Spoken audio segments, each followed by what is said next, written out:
குவாலிட்டிஸை காமிக்கிறீங்களா, அப்பதான் உங்களை அவங்க தேர்ந்தெடுப்பாங்க. நீங்க போறது ஒரு உயர்ந்த பதவிக்காக, ஒரு கம்பெனியில சீஃப் எக்ஸிகியூட்டிவ் ஆபீசருக்காக போறீங்க அல்லது ஜெனரல் மேனேஜருக்காக போறீங்க, ஒரு பேங்க்ல ப்ரொபேஷனரி ஆபீசர் இன்டர்வியூக்காக போறீங்க, ஒரு காலேஜில் ஹெச்ஓடி இன்டர்வியூக்காக போறீங்க, அது வைஸ் சான்சலரா ஒரு யூனிவர்சிட்டிக்காக போறீங்க. இந்த மாதிரி பல்வேறு விதமான இன்டர்வியூ ஆர் பர்சனாலிட்டி டெஸ்ட் நடந்துகிட்டு இருக்கு. அங்க போகும்போது இந்த ஃபேக்டர்ஸை செக் பண்ணுவாங்க. முதல்ல நீங்க போனையும் பார்த்து ஒரு சியர்ஃபுல்லான டிஸ்போசிஷனோட இருக்கீங்களா, அல்லது ஒரு பயத்துல ஒரு மாதிரி அப்படியே சுணங்கி போய் உட்கார்ந்துருக்கீங்களா?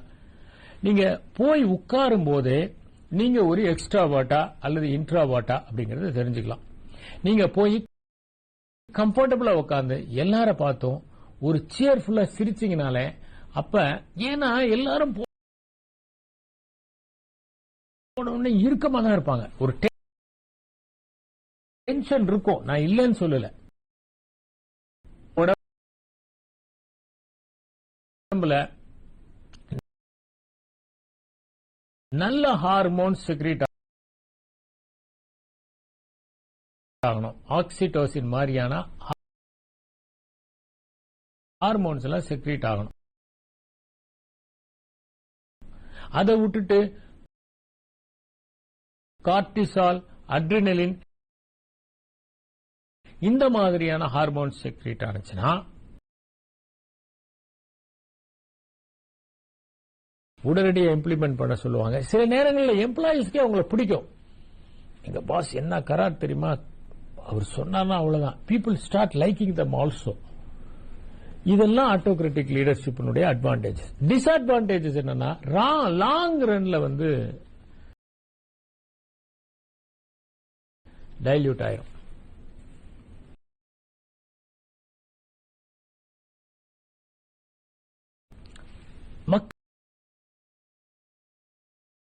மக்களுக்கு ஒரு இன்வால்வ்மெண்ட் இருக்காது.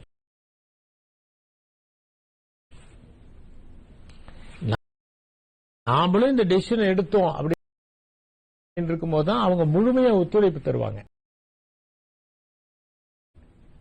யாரோ டெசிஷன் எடுத்தாங்க, அவங்க சொல்றபடி கேட்போம் அப்படின்னா ஒரு இன்வால்வ்மெண்ட் இருக்காது. இல்ல, இன்வால்வ்மெண்ட் இருக்காது. அப்புறம் இதுல ப்ராக்ரஸ் இருக்கும் ஆட்டோகிராட்டிக்ல, அது லாங் ரன்ல இருக்காது. அப்பத்திக்கு ஒரு பெரிய ப்ராக்ரஸ் இருக்கும். அந்த மாதிரி ஒரு லீடர் அந்த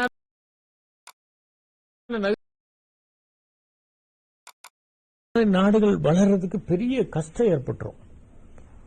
ஆட்டோகிராட்டிக் லீடர்ஷிப் ஒரு ஆர்கனைசேஷன்ல வந்தா எல்லாருடைய டேலண்ட்ஸையும் பயன்படுத்த முடியாம போயிடும். இன்னொன்னு, ஆட்டோகிராட்டிக் லீடர்ஷிப்ல இருக்கிற முக்கியமான டிராபேக், லீடர்ஷிப்ங்கிறது பல லேயர்ஸ் இருக்கணும். இந்த லீடருக்கு அப்புறம் இன்னொரு லீடர் வரணும். இந்த லீடர் வெளியூர் போயிருக்காருன்னா இன்னொரு லீடர் வரும். இர்விங் மேலஸ் தி மேன் அப்படின்னு ஒரு நாவல் எழுதியிருப்பார். ஒரு கட்டத்தில் அமெரிக்காவில் பிரசிடென்ட் போஸ்டுக்கு யாரை போடுறது என்ன, அந்த மாதிரியான ஒரு கிரைசிஸ் வரும். அது மாதிரி ஒரு சிச்சுவேஷன் வரும்போது செகண்ட் லைன் லீடர்ஷிப் இருக்கணும். இப்ப ஆட்டோகிராட்டிக் லீடர்ஷிப்ல செகண்ட் லைன் லீடர்ஷிப் இல்லாம போறதுக்கான வாய்ப்புகள் இருக்கு. இப்ப ஹிட்லர் இந்த அவருடைய லாஸ்ட் டேஸ் ஆஃப் ஹிட்லரை பத்தி ஒரு படம். Hitler was an autocratic style of leader. He keeps on giving commands. It works out for some time. Russia படையெடுக்கும் போது பயங்கரமான தோல்வியை சந்திக்கிறாங்க. ஆனா கூட ஹிட்லர் அதுக்கு மசியல. அவருடைய இவங்கெல்லாம் கமாண்டர்ஸ் பண்ணிடுவாங்க. ஸ்டேஷன் பேரெல்லாம் மாத்தி மறுபடியும் அங்க கொண்டு வருவாங்க. அப்புறம் மறுபடியும் கண்டுபிடிச்ச அந்த ட்ரெயின்ல அதை எடுத்துட்டு போகும்போது ஒரு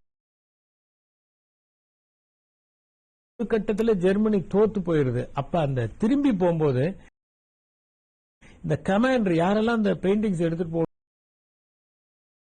போகணும்னு சொல்றாரோ அந்த கமாண்டர்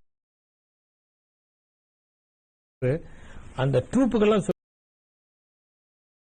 சொல்லுவாரு இந்த பெயிண்டிங் எடுத்துட்டு போங்க. யாருமே மதிக்க மாட்டாங்க. ஏன்னா எந்த இடத்தெல்லாம் கமாண்ட்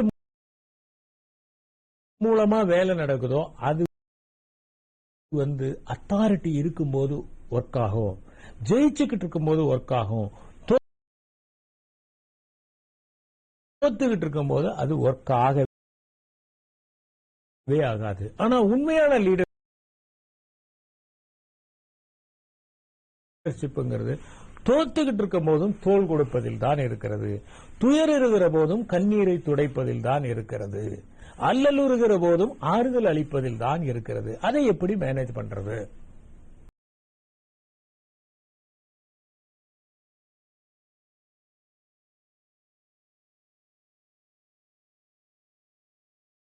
நான் ஒரு கம்பெனியினுடைய சிஇஓவா இருக்கேன் அப்படின்னா எப்ப அதை யூஸ் பண்ணோம்? ஒரு கிரைசிஸ் வரும்போது உடனடியா முடிவெடுக்கணும் போது, ரொம்ப ஷார்ட் பீரியடுக்குள்ள ஒரு ப்ராக்ரஸ் காமிக்கணும் போது, மோட்டிவேட் ஆகாத எம்ப்ளாயிஸ் இருக்கிறாங்க, அவங்க கிட்ட போய் நம்ம மோட்டிவேட் பண்ணலாம். அந்த இடத்துல கொஞ்சம் we have to use the stick, carrot and stick policy. சில நேரங்கள்ல கேரட் யூஸ் பண்றோம், ஆனா சில இடங்கள்ல ஸ்டிக் பாலிசி யூஸ் பண்ண வேண்டியிருக்கு. இன்னொன்னு நம்ம புரிஞ்சுக்கணும், எல்லாருமே உழைப்பை வெறுப்பவர்கள் அல்ல, சிலர் உழைப்பை நேசிக்கிறார்கள். யாரிடம் நாம் இதை பயன்படுத்த வேண்டும்? அதுக்குதான் புத்தர் ஒரு அழகான கதை சொல்றாரு.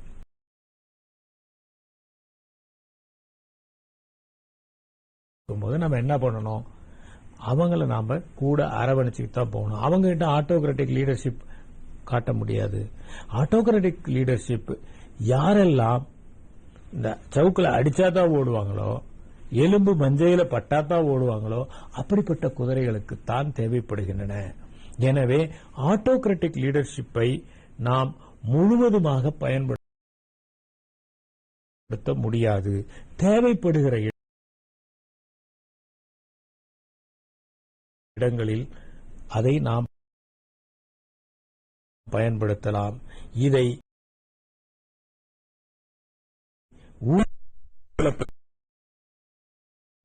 வேண்டுமே தவிர உணவை பயன்படுத்த முடியாது. மற்ற தலைமை பண்புகள் குறித்த பாணிகளையும் வருகிற நிகழ்வுகளில் நாம் விவாதிப்போம்.